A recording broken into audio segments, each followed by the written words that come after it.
So I had this conversation with myself before coming on camera, and the awkward thing about being in front of a camera is that, of course, you get camera shy, don't you? In front, I mean, so many people get camera shy in front of a camera because it's like, you can have a conversation with yourself and it's just completely spontaneous, right? But the moment you get in front of a camera, it's like, what was I going to talk about? But this time it is, I'm a sci-fi author nowadays, right? So I wrote Biohacker, and in that process, the interior of it, I'm just going to show you a little bit of it. Right, so the interior of it has some artwork inside that I made using a model called Inkpunk Diffusion, right? And that took a lot of time, right? Like I put a lot of time into finding an art style that I liked, and the cover as well, made the same way, right? Long story short, it is actually pretty laborious, right? It was very much influenced by books that I grew up on. So this is a Steve Jackson and Ian Livingstone book, Battle Blade Warrior, right? This is from the Fighting Fantasy series. I've got like a whole bunch of these. These are pretty old. I think these are from like the 1990s, okay? Creature of Havoc, Chasms of Malice, right? And of course, you've just seen Battle Blade Warrior. I've got loads of these, right? I think even back in the 90s, when I was collecting these, I think there were at least 40 of these books. These are 24, 30, and 31. That's the numbers. And yeah, they all have a lot of interior artwork, right? Now, I found that as a kid really immersive, right? These sorts of things were hugely influential on me. And so when I made my own book, I very much I wanted to copy that kind of style, right? So I also have, a whole bunch of interior art. I had to imagine what my various characters look like. Some people, I don't know, maybe they won't like that. Maybe they find it kind of controversial. But my curiosity is always kind of going wild, right? I want to know, what do my characters look like? In the city that they're exploring, what does it look like? What does the street scene look like? And I used to be in the video games industry, and I was a designer, right? So I wasn't an artist, I wasn't a concept artist, but I worked with concept artists. And the concept art that these guys would come up with was crucial to the way it offered a window into a fantasy world, right? If you're just working in an office, that physical world it's kind of strange. It's like when you're working on a game, you're working on a fantasy realm that is being imagined into being by 20 people, 30 people. Later it becomes 100 people or even several hundred people. And artwork is just really critical for having people imagine that world together, right? I found that incredibly useful. Now, some authors, I'm sure, maybe they just have it in their mind.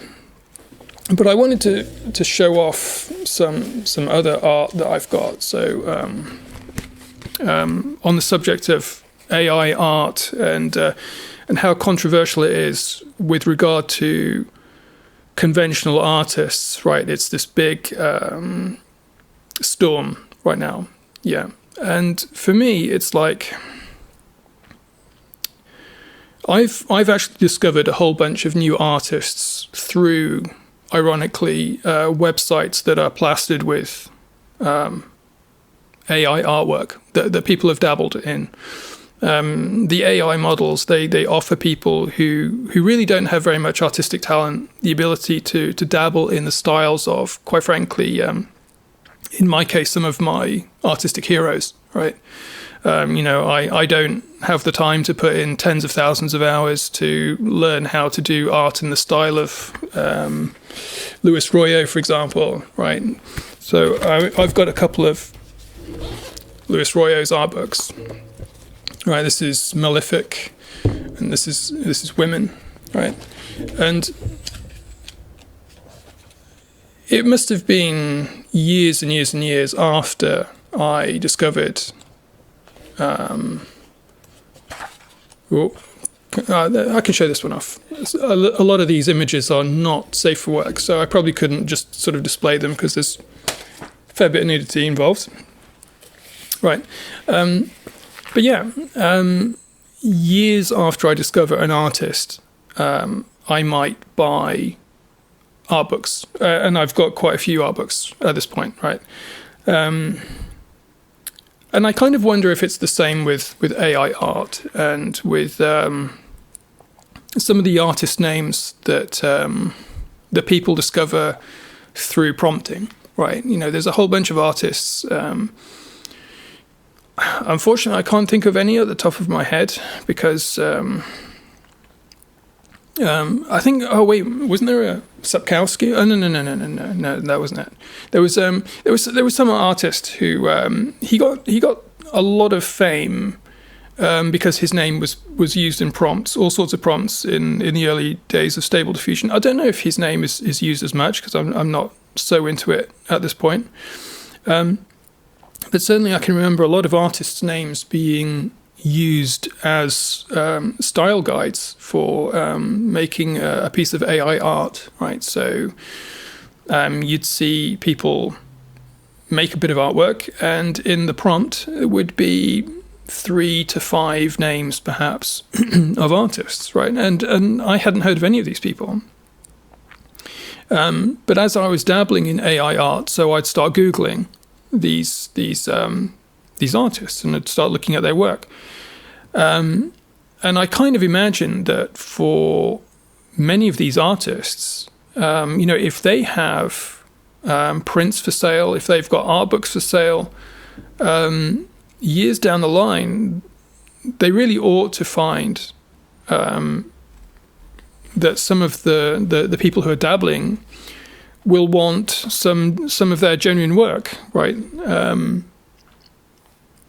And so if you are an artist and you've got prints and you've got art books and your name is turning up in Stable Diffusion or whatever, in prompts, you should try to tie into that, right? And make sure that people who dabble in your work, people who dabble in your style, can get hold of your real, genuine artwork. Okay, because you're going to get some fans just from allowing people to dabble in your art style. Okay, now I mean, how did I used to find artists? Films, books, this kind of stuff. I mean, this is H.R. Geiger, right? H.R. Geiger is this is one of his art books. Very famous for the Aliens franchise, right? The style of creatures in Alien and Aliens and Prometheus and Covenant and all of those sorts of things, right? It's he's a Swiss artist, and so much of his work I wouldn't have found if it wasn't for the movies, right? I mean, there's a lot of this work where maybe you can find it online, or maybe you only find it in an art book. But certainly, if you become an art fan, if you become a fan of a particular artist, it almost doesn't even matter how it's done, right? It's like, sure, if you're an artist, you'll get some fans who they discover you through random Google searches or through movies. But nowadays, it's like you've got a whole bunch of people who are going to be dabbling in Stable Diffusion and the like, or maybe it's Midjourney or it's something else. And your name keeps popping up in a prompt, right? Expect people to start Googling you, right? And maybe they're going to come across your website, and maybe they're going to start buying some of your prints. Maybe they're going to start buying some of your art books. Because it's one thing to just dabble in your style. It's another thing to actually own some of the source material, right? And I've heard a lot of artists who, or certainly a bunch of artists that they're very worried about theft, right? They're very worried about copyright theft. And one of the ironies for me is that if you think about how AI models learn about art versus how artists learn, right? A human artist imbibes countless copyrighted images, right? If I actually put the time into to draw and do art, you can bet I would be studying these art books, right? And these are all copyrighted art books, right? These copyrighted works. I've bought my own copy of them. But if I was influenced by these, I'd be influenced by copyrighted work, right, as a human artist. And so what's going on with the AI, with the AI models that are trained, is this process of learning is being removed from the human mind and actually distilled into a piece of software that other people can pick up and use, right? So it's almost like you're disembodying artistic mastery to a degree, right? And you're crystallizing it into a model, into one of these AI models. And then people are able to grab that and dabble with it, right? And so they're able to make artworks that are perhaps, not as good as the authentic work. But even if they get 70% as good, they're able to dabble in it. Now, you might say, oh, well, what if they start selling it? Certainly if they try to sell it as a forgery, then that's a problem, right? You can't impersonate somebody. That's not okay.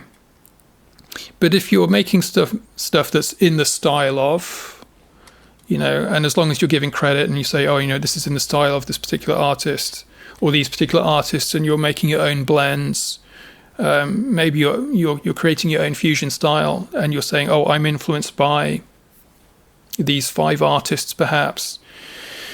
Then there is a question of, sure, what's the difference between using AI to do that and nurturing your own human talent to do that? I suppose in a way the difference is perhaps 10,000 hours, a great deal of time. I'm sure there's a lot of nitpicking that you can do around that, particularly if people are selling artwork that is inspired by a bunch of different styles. That's something that's very much up in the air in various countries, and certainly I've seen some very different takes from different jurisdictions, and so in the United States of America, it's very much the case that it's treated as essentially theft, from what I remember anyway. That you can't copyright AI artwork, whereas in other jurisdictions, in Europe and in China, it's recognized that there's always a human behind the machine. There's always a human who is using the model, and because there's human input, right? Because it takes a human being to actually, even if it's just pushing a button, right? There is still human input there, and so the work ultimately belongs to the human or the humans who are behind the machine. And actually, that's what I sympathize with as well, right? It is somewhat akin to, you can draw some parallels with photography, right? in a very brutal way, a photograph is a person pushing a button on a camera, right? You point and click. Yeah. And now, of course, if you're a professional photographer, you're going to say, well, there's an enormous amount of particularly lighting and composition work, right? There's a lot that goes into a shot before you push the button. And, if you're doing AI art, and if you spend any amount of time doing AI art, you get to learn that it's a similar kind of thing, right? It's not, okay, so you can put in a text prompt and, literally just, you spend 5 seconds putting in a text prompt, clicking the button, and an image gets spat out. Is it a good image? Probably not. You might get amazingly lucky. There's going to be some people who get amazingly lucky, but chances are, if your experience is anything like mine, you end up fiddling with that text prompt a lot. You end up generating tens of thousands of images. You end up really refining your process. There's a lot of variables, particularly when you're using Stable Diffusion. It's not just putting a prompt in and clicking the button and there you go. In my case, I was generating an image part of the way, right? My setup was, you could see the image developing over generally it's something like 10 steps, right? And so you get these intermediate images that it starts out very kind of blurry, and then it adds more and more detail. And at some point, maybe a third of the way in, the image is really interesting looking. It's a kind of like a shadowy silhouette of something, and you can, as a human being, you can see there's some potential there. And then the model kind of, let's say, goes wrong with it, right? It takes it in a direction that you don't like, but you can go back and you can make it retrace its steps and take that last image that was going somewhere interesting, some kind of shadowy form that's appearing. You can take that as a new starting point, and you can send the image from what's known as text to image over to something called image to image, where you're now introducing this image as like a checkpoint. And then you can go again. You can modify the text if you want, and as a human, you can maybe see some elements that are coming out, and you might want to emphasize those. And so you might alter the text prompt, and then you make it go again, and you make dozens and dozens of more images, and maybe you get an image to 70% of the way, right? Maybe 2/3 of the way, something like that. Oh, there's something quite interesting there. And you can see the potential for that image to be taken in one direction or another direction. And so you have another snapshot, right, where you send that image to image. And now you repeat the process. And so through this very multi-step kind of process, you can guide the dream of the machine to something that's interesting to you, right? And so it's this very collaborative kind of process, right? It's a very laborious process, ultimately. For me, anyway, I found working with Stable Diffusion to be a very laborious process, partly because I didn't really know what I wanted, right? That's part of the beauty of being able to work with an AI instead of an artist, right? If you don't really know what style you want, you can just completely experiment, right? You can have thousands of images generated relatively quickly, whereas if I was trying to work with an artist, a human artist that I had to commission every time they made an image, I had to pay them. That would very, very, very quickly become prohibitively expensive, right? Not really possible. Whereas with AI, I can do a lot of concepting. Ultimately, I've used what I've made because I have a very limited budget. But it could well be that I might get to the point where I end up with a body of concept images that I like enough to hand over to a human artist, and I might say to them, please work up these 12 images into a unified art style, right? And so, from an author's perspective, using AI for concept art, for concepting, for exploring ideas, it's just so liberating, right? It's phenomenally useful, and it's not the kind of thing that I could have worked with a traditional artist for, unless I had crazy amounts of money and I had an artist on hand to just constantly bug for ideas, for images. It's just much easier to use AI for that, for the initial stages, for the concepting. But certainly, if I ever make a special edition, which I aspire to, I aspire to make some special editions of my books. And for that, it would be very, very nice if I can take a bunch of concept art that I've come up with in something like Stable Diffusion or whatever, hand over to a human artist to work up.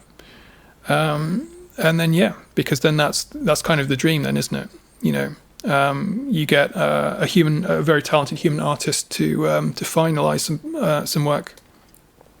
But for people who don't have the money for that, I really don't have a problem with people just using AI. You might say it's a compromise, but so be it, right? And the other thing about AI artwork as well is that there is a certain newness to it, right? In that even the artifacts that you get with AI, it's sort of like kind of endearing, right? That might sound a bit strange, but there's a certain something about AI, right? Where it has certain, what's the word? It's sort of like an uncanny valley quality, right? I kind of wonder what people will make of this kind of work when they look 10 years into the past. Advanced 10 years into the future, and then you look back at, the kind of stuff that Stable Diffusion is making in 2025. It might seem quaint, kind of like looking back at 1990s CG. It's pretty cringe, right? But it's a thing, right? Now, these other art books that I've got, because like I say, using AI is a bit of a, I suspect that it's going to be a bit of a gateway drug for people who dabble in it.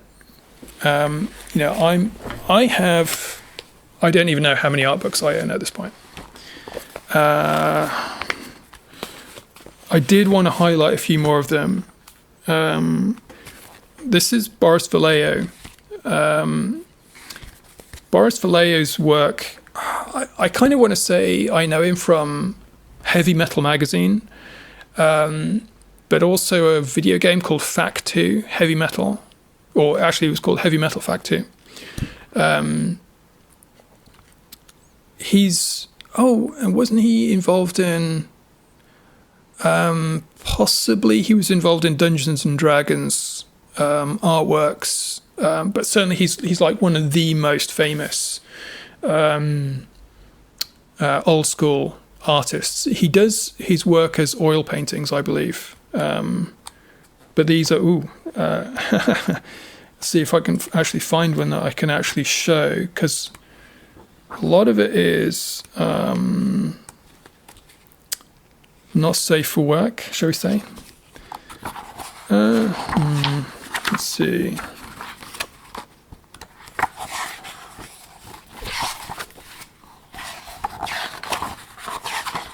No, he likes nudes a bit too much. I mean, oh, wait a minute. Maybe I can show this one off. No, a bit risky. If you ever look at Boris Vallejo, oh, actually, that one's not bad. Oh, no. No, no, definitely not that one. Definitely not that one. Maybe that one. This is actually quite funny because, oh no, wait a minute, this one's fine.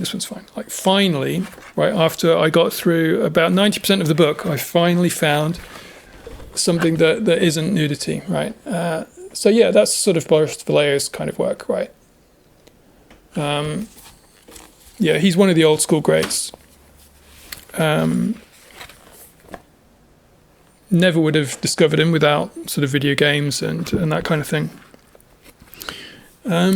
Some of these, I'm not even sure how I got some of these. This is Patrick Woodcliffe.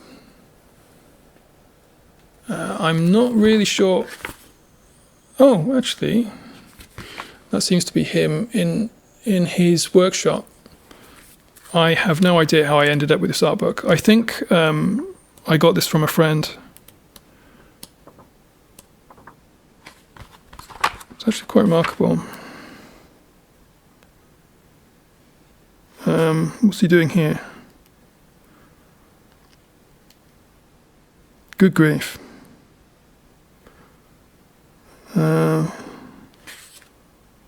Oh well. So this guy, there's a great deal, as you can see, there's a great deal of physical work that he's doing for his artwork,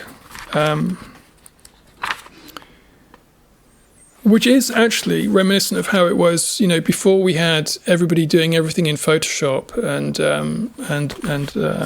digital art. A lot of this is done purely physically. Certainly Boris Vallejo, like I say, I know his work was, a lot of it was using a physical model, right? A person, he'd have a person pose, and then he'd do his sketches.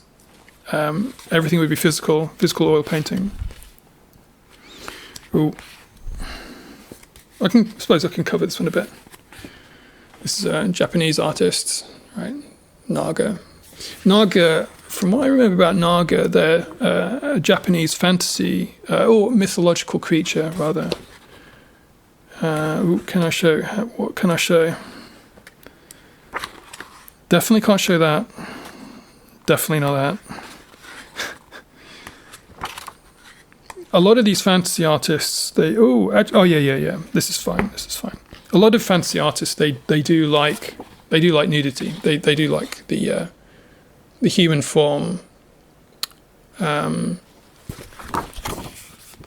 This is Hajime Sorayama, right? I have to cover that bit. But yeah, Hajime Sorayama, right?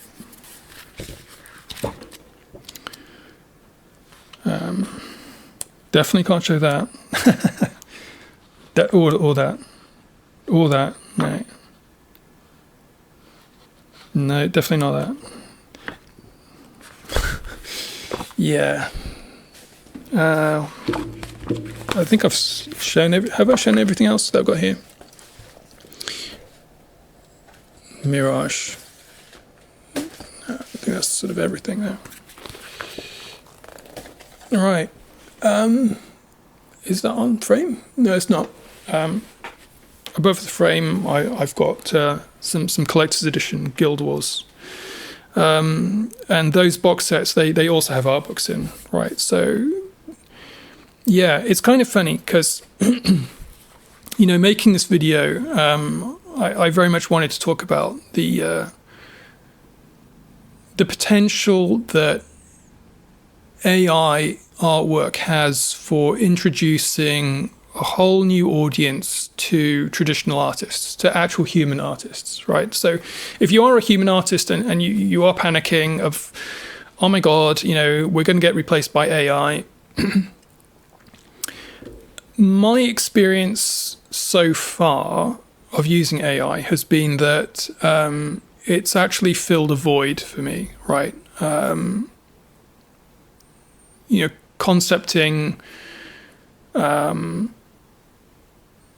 there was no way I'd be able to hire a human artist to do that, right? I very much needed AI to do what I've done.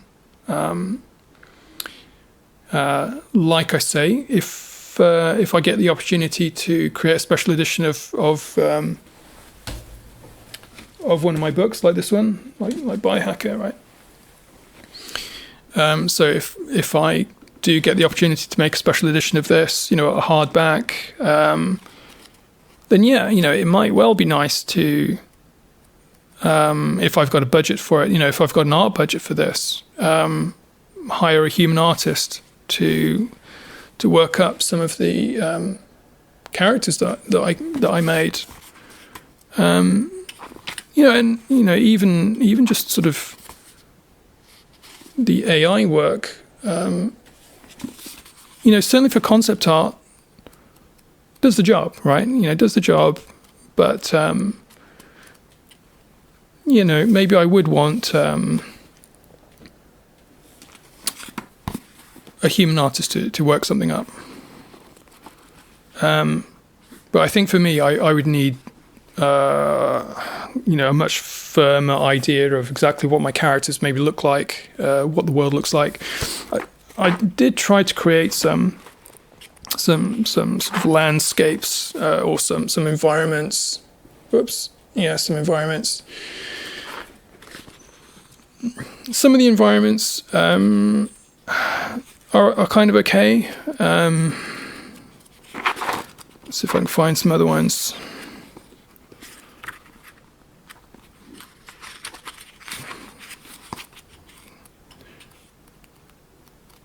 I kind of think that when it comes to, particularly if it comes to like novel blends of elements, that's really where AI struggles, because it can only make what it knows about, right? You can only remix elements that it has in its model, right? So that there, I don't know if you can kind of see that. That's a research facility. Actually, you probably can read it, right? Epsilon facility. I don't know if it'll focus or not. Does it focus? It doesn't look like it is focusing on it. Oh, well. Well, it says Epsilon facility underneath. It's one of the research facilities that the Ouroboros Corporation owns and operates. Well, that's not too bad. Yeah, there's certainly questions that I have about what I can make with AI regarding like really original ideas. If I've got something very original and it's almost easier in some ways to describe something to a human being, right? But then is it? Because a human being also has a certain knowledge of art in their mind, right?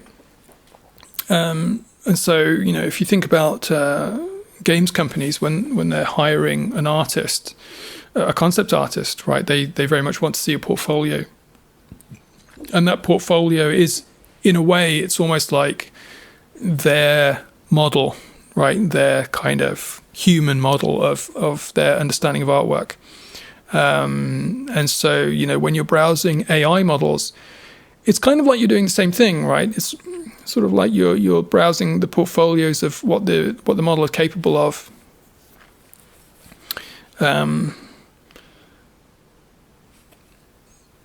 But yeah, the idea of synergy between human artists and AI artwork.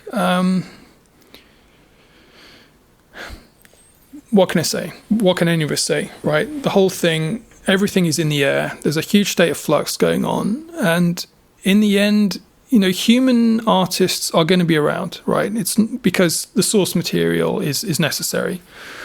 There's talk of endless amounts of AI slop turning up, right? Where AI is basically training itself, right? So you get these situations of AI models scraping the internet for images, and a lot of the images that they're scraping now might well be AI generated, right? And so it's just garbage in, garbage out. And so these models, if you think years and years into the future, imagine 10 years into the future, 10 years of AI slop kicking around, and there is the potential for those kind of models to just degenerate into a horrible mess if they are just feeding on themselves, right? there is very much going to be the need for human artists to create original work. That's never going to go away. The question then is, of course, artists need compensation for their work, right? Again, for me, as somebody who does use AI, the artists who I get influenced by the most, I end up buying their work, right? Whether it's art books. Well, typically for me it's art books, right? I don't actually own any prints, I don't think. I think for me it's always art books.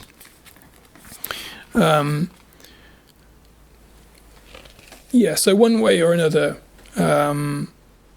human artists, they do need support. So, if you are using AI art and you are very taken by a particular artistic style, a particular artist style, then, think about dropping by their website, buying some of their prints, some of their art books, right? Give a little back.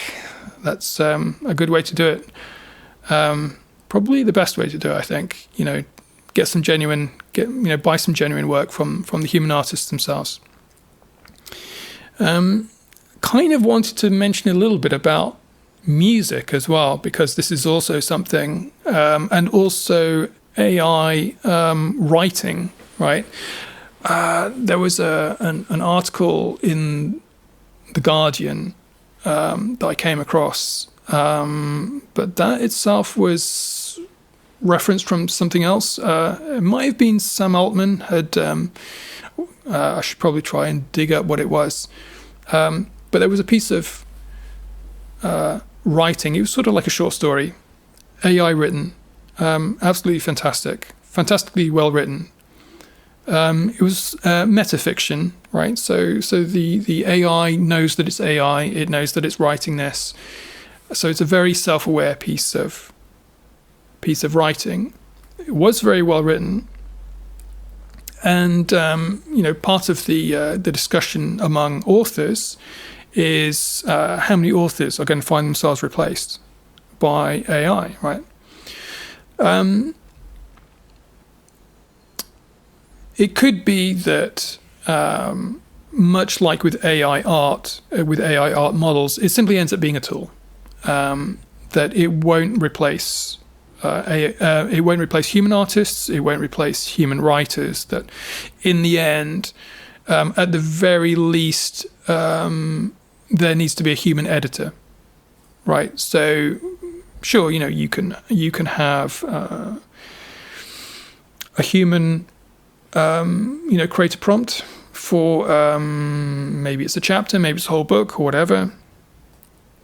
That sounds incredibly laborious, actually, to properly plan out a book and to have AI write it. I can only imagine that will very, very, very much need a human editor to read it, reread it, guide it, have it rewritten, lots of rewrites, lots of iterative processing on it. But yeah, sure, to a degree, I think you probably will be able to have AI write certain kinds of stories. And it might even do a pretty good job of it. Exactly what genres it'll really shine in, I imagine it's going to shine in areas that are well-trodden, shall we say, themes that are well-trodden. So for me, for the kind of stuff that I write speculative science fiction, right? And so in my case, AI is not going to be that useful for like some of the core themes, right? So, I like to write about genetic engineering, particularly genetics as a programming language, where you can use genetics to write what I call biomorphs, life shapes, right? So you can treat, as I say, genetics as a programming language, and with if you possess consummate mastery of genetics, right? If you really understand what genetics is doing, then you can write any kind of bespoke organism, right? Genetics is what links, it's what we have in common with, let's say, grass, right? A human being and grass are both written in DNA, right? We are radically different kinds of organisms, but we're both written in DNA, right? So a blade of grass is described in its DNA. A human being is described in its DNA. A peach is described by DNA, right? DNA is phenomenally powerful. And it's not just an abstract programming language, such as, let's say, C# or C++ or, a computer programming language, right? DNA interacts with the physical world, right? It's a kind of a living biochemical processing programming language, right? To really think about that and to think through what you can do with it, not much has been written about that, right? And so whenever you're going into really novel territory, there's really no substitute for the human being. Likewise, when I write about cyborgs, one of my takes on cyborgs is that in a lot of sci-fi, cyborgs are just sort of bog standard humans with technological bits bolted onto them, right? People don't generally think about the organic parts of a human being. Whereas if you can do gene editing, if you can grow the organic parts bespoke, right? If you can grow bespoke organic material, you can potentially design a cyborg. You can design the organic components and you can design the mechanical components and then fit them together, right? And this is sort of like a total cyborg design kind of approach, right? Where you're simultaneously designing both, right? And of course that requires consummate mastery of organics, right? Of growing organic creatures and organic systems, structures, and then to have those organic things properly synergized with the cybernetic components, right? So you might do, for example, the power systems for the cyborg might be entirely organic, right?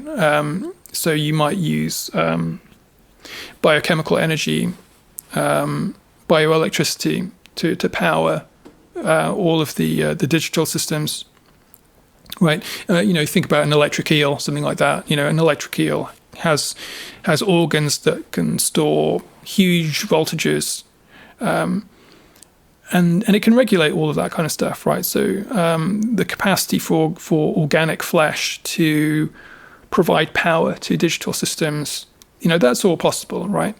And so if you're thinking about cyborgs and creating cyborgs from that kind of perspective, right, where you're not simply taking a human being and bolting things onto them, but rather you're growing an entirely bespoke cyborg from scratch, right? All the organic stuff is absolutely bespoke, absolutely tailor-made. All of the cybernetics, likewise, bespoke, tailor-made to work with your bespoke organic systems, right? I haven't read much of that. I haven't seen much of that in any kind of movies or TV shows, anything like that. And so the chance of that kind of, those sorts of ideas turning up in an AI writer, non-existent, basically. The AI only knows about what it's been trained on, right? So if you're doing anything novel, whatever it is that you're doing that's novel, the AI is not really going to be able to help you. Okay, so for that reason, if you are a human author and you are treading in novel ground, no problem, right? The AI is not going to replace you because the AI has nothing to be trained on. Now, when it comes to music, something like that, I suppose one can say, well, what new musical genres have we not yet experienced? We don't know, right? So if if you are a human musician and you do come up with something new, then that's going to be all you, right? At least for a while, right? At least until AI has enough of your work to train on, and then it can copy you. So for human musicians, that's going to be an interesting one. I've really been blown away, I think, more by the AI music side of things. I haven't really gone into it much, but I've certainly been blown away more by the AI music than maybe anything else, maybe more than the art, maybe more than the writing. I mean, I've been surprised by AI art, I've been surprised by AI writing, but I think it's the music side of things that has me most concerned for human beings, right? When it comes to creativity, where are the human beings going to fit in? I suppose you're going to need human beings to do the prompting and that kind of thing. I mean, there's probably going to be humans in there somewhere still. I don't know. I mean, this whole thing is so wild, isn't it? So, I'm going to leave it there. That's enough rambling and enough of my thoughts for now. Really, like I say, I just wanted to talk about artwork, and if I'm going to end this on anything, it is if you are dabbling in AI art and you are influenced by a particular artist, then please buy some of their work and support them, right? To say thank you, right? Because that's a decent thing to do. Okay. Until next time.